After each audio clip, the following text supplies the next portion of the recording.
Weekend వీటాక్స్ కార్యక్రమానికి స్వాగతం. Journalist and jurist మాజీ ఆర్టీఐ కమిషనర్ డాక్టర్ విజయబాబు గారు వీటాక్స్ కార్యక్రమానికి స్వాగతం. ఈ వీకెండ్ వీటాక్స్ కార్యక్రమంలో ఒక స్పెషల్ ప్రోగ్రామ్ ఏంటంటే ఇవాళ మనం చర్చించబోయే అంశం వాక్ స్వాతంత్రం, ఫ్రీడమ్ ఆఫ్ స్పీచ్. ఇది స్వాతంత్రానికి పూర్వం మనం మాట్లాడుకున్నాం వాక్ స్వాతంత్రం గురించి, స్వాతంత్రం వచ్చిన తర్వాత మాట్లాడాము, తర్వాత ఇప్పుడు ఈ 75 ఏళ్ళుగా స్వాతంత్రం వచ్చిన తర్వాత మాట్లాడుతూనే ఉన్నాం. నాటి ప్రింట్ మీడియా, నిన్న ఎలక్ట్రానిక్ మీడియా, నేడు డిజిటల్ మీడియా, ఇలా మనం మాట్లాడుతూనే ఉన్నాం. కానీ పూర్తిగా వాక్ స్వాతంత్రాన్ని సాధించామా అంటే అది చాలా ఒక ప్రశ్నగానే మిగిలిపోయినటువంటి పరిస్థితి. మరి కారణాలు ఏంటి? పాలకులకి రాజ్యాంగం పట్ల అవగాహన లేకపోవడమా, లేకపోతే చిత్తశుద్ధి లేకపోవడమా?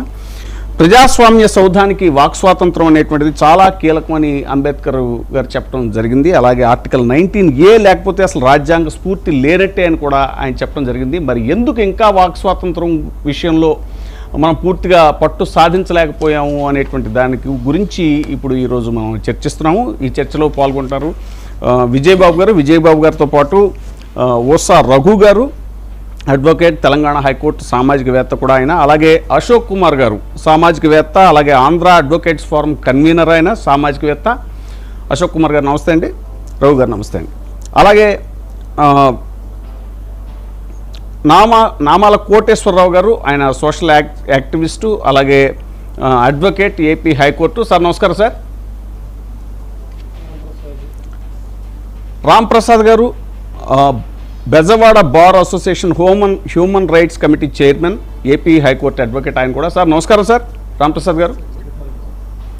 సార్ విఠలరావు గారు, civil and criminal advocate, AP high court. నమస్కారం విఠలరావు గారు.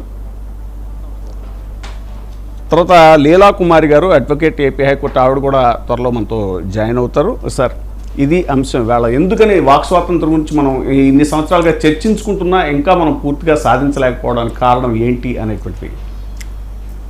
వాస్తవంగా ఈ ప్రపంచం మైట్ ఈజ్ రైట్ అనేటువంటి ఒక ఆటవిక దశ నుంచి ప్రజాస్వామ్యాన్ని మనం స్వేచ్ఛ కోసం అని చెప్పని ఎన్నో ప్రాణాలు పణంగా పెట్టి ఎన్నో పోరాటాలు చేసే ప్రపంచ దేశాల్లో ప్రజాస్వామ్యాన్ని ఆవిష్కరించుకున్నాం. ప్రజాస్వామ్య సౌందర్యం ఏంటంటే భావ ప్రకటన స్వేచ్ఛ అనేటువంటిదే. ఇందాక చెప్పినట్టు బిఆర్ అంబేద్కర్ గారు ఆయన రాసినటువంటి ఫండమెంటల్ రైట్స్లో ఆర్టికల్ 19 అనేటువంటిది ప్రాపర్గా ఇంప్లిమెంట్ కాకపోతే ఆ దేశంలో అసలు రాజ్యాంగమే సరిగ్గా ఇంప్లిమెంట్ కానట్టుగా లెక్క అని కూడా చెప్పారు. కానీ దురదృష్టం ఏంటంటే దేశానికి ఈ స్వాతంత్రం వచ్చి ఇంతకాలమైనా కూడా పాలకుల్లో ఇంకా ఆ ఫ్యూడలిస్టిక్ భావాలు, ముఖ్యంగా ప్రత్యేకించి ఏ హిట్లర్, ముస్సోలిని ఇలాంటి వాళ్ళైతే ఉన్నారో వాళ్ళ యొక్క పోకడలని వీళ్ళు పుణికిపుచ్చుకొని ప్రజల ద్వారా అధికారాన్ని చేపట్టి తాము ఏ విధంగా అధికారానికి వచ్చామనేటువంటి దాన్ని విస్మరించి ప్రజల గొంతుకుని నొక్కివేయాలని చెప్పని అనుకుంటూ ఉన్నారు. కానీ ఇక్కడ గమనించాల్సింది ఏంటంటే ప్రశ్నని బంధిస్తే ఉద్భవిస్తాయి ప్రవచనాలు, ఒక్క కంఠాన్ని నొక్కేస్తే 1,00,000 కంఠాలై మారుమోగుతాయి అనేటువంటిది ఇక్కడ చెప్పాలి. అందుకని ఏంటంటే విత్తనాన్ని మట్టిలోకి విసిరి కుడితే వృక్షమై పేలుతుంది, ఒక గొంతుని నొక్కేయాలని చూస్తే 1,00,000 కంఠాలై నినదిస్తుంది. గాలిని బంధిస్తే స్వేచ్ఛా గాలిని, ఇక్కడ స్వేచ్ఛా గాలిని బంధిస్తే ఉద్భవిస్తాయి కల్లోలాలు అంటారు డాక్టర్ శ్రీనారాయణ రెడ్డి గారు ఆయన కవిత్వంలో, అంటే స్వేచ్ఛ గురించి మాట్లాడుతూ. సో ఈ విధంగా స్వేచ్ఛకి సంకెళ్ళు వేసి ప్రశ్నించాలి అనేటువంటి గొంతుకలను నొక్కేస్తూ ఉంటే ప్రతి చోట కూడా అణిచివేత నుంచే విప్లవాలు, ఉద్యమాలు ప్రభవిస్తూ ఉంటాయి. ఆ అణచివేత విధానాలకి మేమున్నాము అంటూ వాటిని కాపాడేటువంటి విధంగా ముఖ్యంగా అడ్వకేట్స్, జర్నలిస్టులు, ఒకవైపు జర్నలిస్టులు, ఇటు కోర్టుల్లోనేమో అడ్వకేట్స్, వాళ్ళైతే నిరంతరాయంగా నిరోధంగా అప్రతిహతంగా ఈ అణచివేత విధానాల మీద వాళ్ళు ఎప్పుడు కూడా పనిచేస్తూనే ఉంటారు, పనిచేస్తున్నారు కూడా.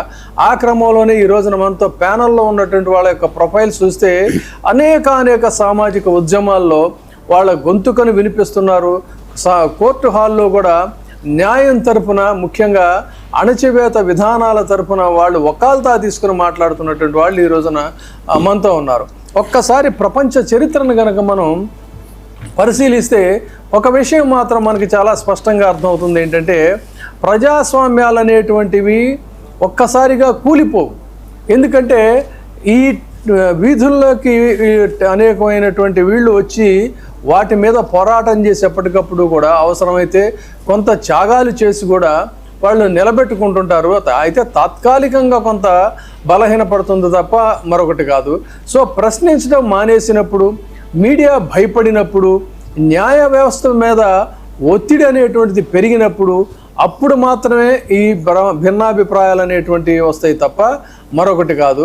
అందుకని ప్రజాస్వామ్యాన్ని నిలబెట్టుకోవటమే ప్రజల యొక్క బాధ్యత. ఇది మనకెందుకులే, మన దాకా రాలేదులే అనుకుంటే అది కాదు. కాబట్టి దేశ చరిత్రల్ని ఒక్కసారి పరిశీలిస్తే ప్రజాస్వామ్యం తన ప్రాణశక్తిని కోల్పోయేటువంటి పరిస్థితులు ఎక్కడ వస్తాయంటే ఈ అణచివేత విధానాల నుంచి మాత్రమే వస్తాయని చెప్పాలి. కాబట్టి ఏదో తాత్కాలికంగా వచ్చేటువంటి అధికారాన్ని చూసుకొని పౌరుల యొక్క హక్కులని కాలరాయటం, పౌరుల మీద ఒక చెప్పాలి అన్నట్టయితే రాజ్యాంగపరమైనటువంటి రౌడీయిజాన్ని పాల్పడటం అనేటువంటిది, అంటే సామాన్యుల మీద ఇంత పెద్ద ఇది అవసరమా? అధికారంలో ఉన్నవారు హక్కుల్ని ఏ విధంగా కాలరాస్తున్నారు అనే దాన్ని కూడా సమాజం గమనిస్తుంది. వాళ్ళకి అవకాశం వచ్చినప్పుడు వాళ్ళు జవాబులు చెప్తారు. అయినాక జర్నలిస్టులు, కార్యకర్తలు, సామాజిక ఉద్యమకారుల మీద మాత్రం ఇలాంటి దాష్టీకాలు, అధికారిక దాష్టీకాలు జరుగుతూనే ఉంటాయి. కానీ అంతిమంగా మాత్రం ప్రజాస్వామ్యానిదే విజయం, అంతిమంగా న్యాయానిదే విజయం, అంతిమంగా ప్రజలదే విజయం అవుతుంది.